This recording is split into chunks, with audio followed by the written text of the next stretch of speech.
I want to start by setting a very clear expectation for this video. I'm not here to prove a single theory. I'm not here to tell you what really happened. And I'm not here to replace evidence with speculation. What I am going to do is lay out the record. That means documents, emails, internal memos, official statements, and the contradictions that exist between them. Some of what we're going to look at today is well established. Some of it is new. Some of it is speculative, and we're going to treat it that way. And some of it, I honestly don't know what to make of yet. And I'll say that when we get there. Because the goal here isn't certainty. The goal is clarity. Clarity on whether the most prolific and well-connected the world has ever seen actually committed or pulled the wool over our eyes one last time. Extraction and misdirection. There's an internal FBI FD 302 interview memo that describes how Jeffrey Epstein's body was removed from MCC on the morning of August 10th, 2019. Due to the large news media presence outside the MCC loading dock, a male OCME official called and said he would be arriving at the loading dock with a black vehicle in order to thwart the media. Redacted used boxes and sheets to create what appeared to be a human body, which was put in the white OCME vehicle, which the press followed, allowing the black vehicle to depart unnoticed with Epstein's body. Wait, let's break that down. Staff at MCC created a decoy body out of boxes and sheets. They allowed the press to follow that vehicle. Meanwhile, Epstein's actual body left the facility in a separate black vehicle unnoticed. This is an internal description of what happened, written by law enforcement years later. There's no Bureau of Prisons protocol that authorizes this kind of media misdirection. There's no training manual that instructs staff to fabricate fake corpses. And there's no public explanation for why this was necessary. I'm not going to speculate yet. I just want you to sit with that one. We are going to come back to it. Now, here's where it gets even more complicated. According to the official story from 2019, Epstein was found unresponsive, transported to a hospital, and pronounced dead there. If that's true, and we're told it is, then his body should have been under hospital control, not sitting at MCC for a staged removal. And yet, the document we just read explicitly places Epstein's body at the MCC loading dock being transported out. These two things cannot both be true in the same way. Either the early timeline was inaccurate, or the document is describing an operation that shouldn't have existed. And there's another document that deepens this problem. A public statement from the US Attorney's Office for the Southern District of New York announcing Epstein's death is dated for August 9th, 2019, a full day before he was officially found unresponsive. The statement reads in part, "Earlier this morning, the Manhattan Correctional Center confirmed that Jeffrey Epstein had been found unresponsive in his cell and pronounced dead shortly thereafter. Official prison records state that he was found the morning of August 10th. It's yet another timeline inconsistency that appears only when you start reading the documents side by side. Maybe it's a typo. I don't know. An unfinished message. For years as well, it was assumed that Epstein left a suicide note. The DOJ files complicate that assumption too. In internal emails between investigators, one message states that Epstein's final note does not appear to be a suicide note. That line is important in my opinion because it's not coming from an internet commenter or an outside analyst. It's coming from investigators communicating with each other. Despite this, the death was ruled a suicide, as we know. And again, that doesn't prove anything on its own. But it does raise a very basic question. If investigators themselves did not believe the note appeared to be a suicide note, what role did it play in the final determination? They're like, oh, he wrote a note, but it's not a suicide note. He just wrote one and then he killed himself, right? There's no public explanation for that discrepancy. The cell at 6:30 a.m. All right, I want to talk about what happened when Epstein was found and the noose that was never used. Officer Michael Thomas told investigators he discovered Epstein shortly after 6:30 a.m. and that he ripped Epstein down from a hanging position. When asked what happened to the noose, Thomas said, "I don't recall taking the noose off. I really don't. I don't recall taking the thing from around his neck. Officer Tova Noel, who remained at the cell entrance, told investigators she did not see a noose around Epstein's neck at all. The noose allegedly used in Epstein's death has never been definitively identified. According to the Inspector General, a noose collected at the scene was later determined not to be the ligature used. Epstein was also described as shirtless when found, and later, a shirt believed to have been cut from his body was returned from the hospital in a bag of personal effects. These details don't point neatly in any one direction, but they don't point cleanly in any direction either. Like what? At this point, I want to pause again. Take a breather. We haven't added speculation. We haven't connected dots that aren't there. We've just read what's in the records. We've just read stuff.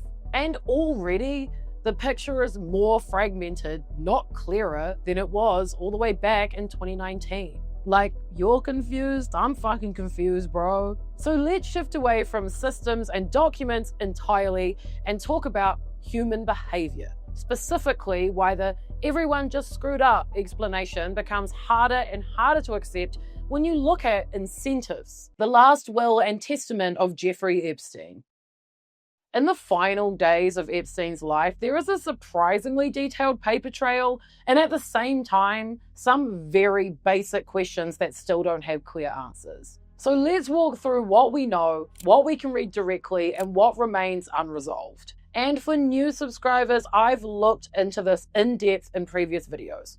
So if you're interested in this part specifically, go check those out after. The first incident, July 23rd, 2019. So let's rewind a little bit. Remember before I mentioned Jeffrey was on suicide watch and then wasn't? Let's go right into that. On July 23rd, 2019, just over 2 weeks after his arrest, Epstein was found in his cell with marks around his neck. Now, this was initially described as a suicide attempt, but the documents are far less certain. An internal suicide risk assessment dated July 23rd, 2019 states, "It is unclear at this time if he had placed the string around his neck or if someone else did. Epstein still does not remember how he obtained the marks around his neck. It is unclear, or if someone else did, still does not remember." That's some very interesting language. Epstein later told staff that his cellmate had tried to kill him.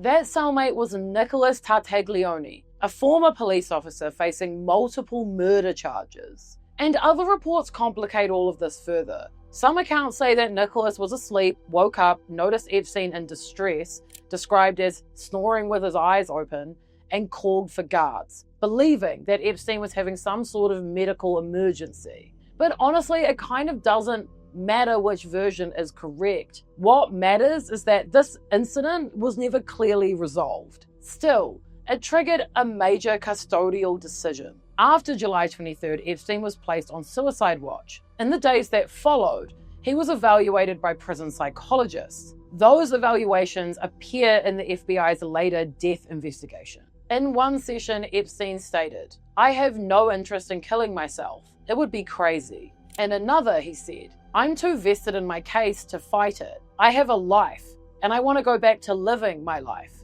Following these evaluations, Epstein was removed from suicide watch and returned to a shoe cell. Internal communications later emphasized that Epstein should not be housed alone, required 30-minute checks, and should be subject to unannounced rounds. Now, these instructions exist on paper, but whether they were followed is another question. Because on the night of August 9th, Epstein was alone. His cellmate had been transferred out. No replacement was assigned, and the chain of command was not properly notified. This directly contradicted stated custodial guidance. I don't know why that happened, and there's no document that I found so far in the release files that clearly explains it. If you found one, let me know. Let me know. The final contact.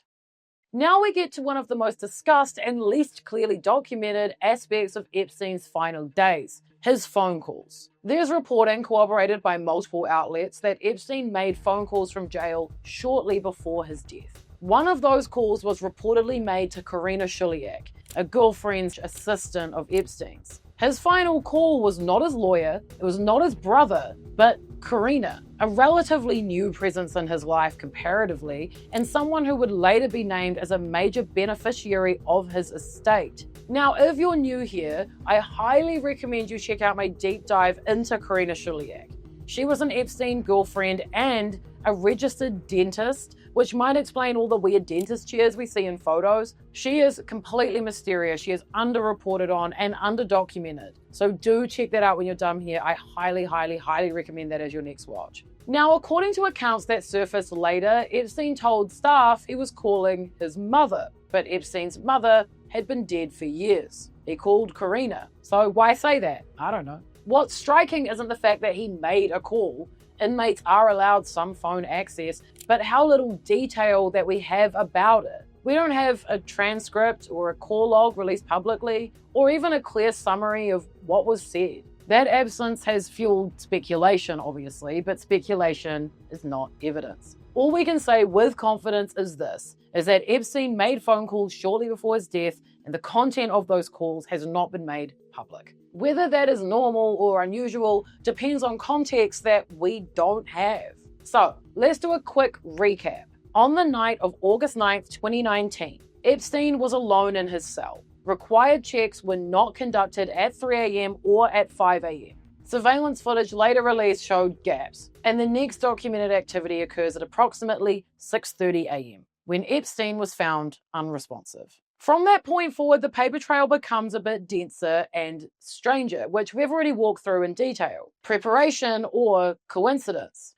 There is one last detail from those final days that's kind of impossible to ignore, even if it doesn't point clearly to anything or explain anything. On August 8th, 2019, 2 days before his death, Jeffrey Epstein signed a last will and testament. The document lists his net worth at over $577 million and establishes the 1953 trust, naming longtime associates as executors. His brother, Mark Epstein, is listed as heir in the absence of a will. The will was filed in the US Virgin Islands, where he had his creepy pedo island, and that timing has raised some obvious questions. People facing severe legal consequences often update estate plans. So that can be preparation or it can be a coincidence. At this point, we do have a picture of Epstein's final days that is dense with documentation, but still somehow full of blind spots. We've got unresolved incidents, partial psychological evaluations, unclear phone communication, custodial deviations, and major legal steps taken just days before his death. None of this actually tells us exactly what happened though,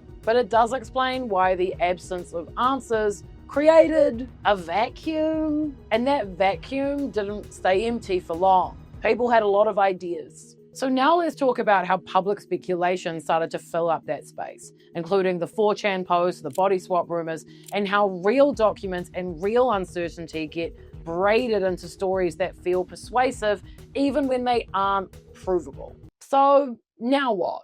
I've gone back and forth about what to make of all of this. Every time I think something explains one part of the story, it raises new questions somewhere else. And every time an answer seems to appear, it kind of relies on another assumption holding up perfectly. What is clear is that Jeffrey Epstein allegedly died in federal custody under circumstances that were, at minimum, highly irregular. I don't know exactly what happened inside that cell, but I do know that if transparency was the goal, it has not been achieved. And that's significant not because of who Epstein was, but because of what it says about power, custody, and accountability when the stakes are high. There are a lot of people that benefited from him not being able to talk, you know? And I'm not here to tell you what to believe. I'm here to show you what's on the record and where the record breaks down. What you make of it is up to you, but I don't know. If you found some files that you think I might find useful, then send them my way. The best place to do that is on our channel Discord.